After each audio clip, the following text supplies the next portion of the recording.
दोस्ती का अटूट बंधन गांव के किनारे बसी एक छोटी सी बस्ती थी, जहां हरे भरे खेतों के बीच भीम और दीपक जैसे दो दोस्त बड़े हो रहे थे। भीम था गांव का सबसे ताकतवर लड़का। उसकी चौड़ी छाती, मजबूत बाजुएं और ऊंचा कद देखकर लगता मानो कोई पहाड़ जीवंत हो गया हो। वह भारी भरकम हल को आसानी से खींच लेता, नदी पार करने के लिए भारी पत्थरों को एक हाथ से उछाल देता। लेकिन भीम की असली ताकत उसके दिल में थी, वफादारी और प्यार में। दीपक उसके उलट था। लंबा कद, सांवला रंग, पतली कमर लेकिन तेज दिमाग। गांव वाले उसे लंबा दीपा कहते। वह किताबें पढ़ने का शौकीन था। शाम को नदी किनारे बैठ दोनों की दोस्ती बचपन से थी। 5 साल की उम्र में दीपक नदी में डूबने वाला था। भीम ने उसे कंधे पर लाद कर निकाला। तब से वे एक दूसरे के पूरक बने। भीम की ताकत दीपक को सुरक्षा देती, दीपक का ज्ञान भीम को सपने दिखाता। भीम, तू तो पहाड़ है, लेकिन पढ़ाई के बिना क्या फायदा? दीपक अक्सर हंसते हुए कहता।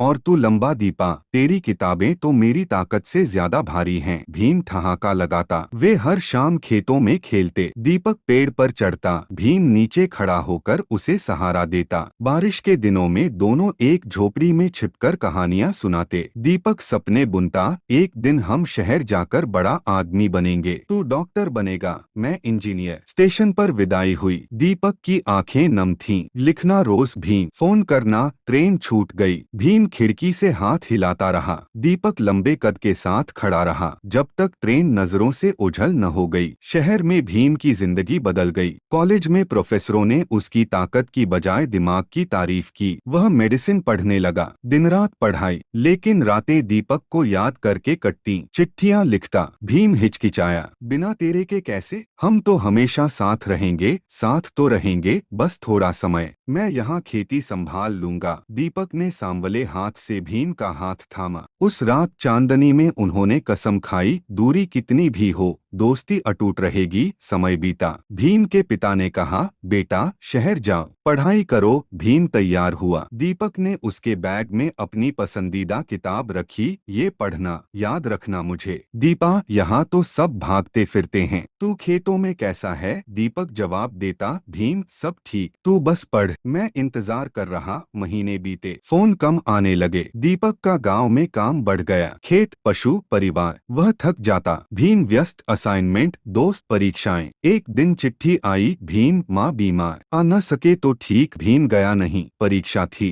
पछतावा हुआ। फिर वर्ष बीत गए। भीम ग्रेजुएट हो गया।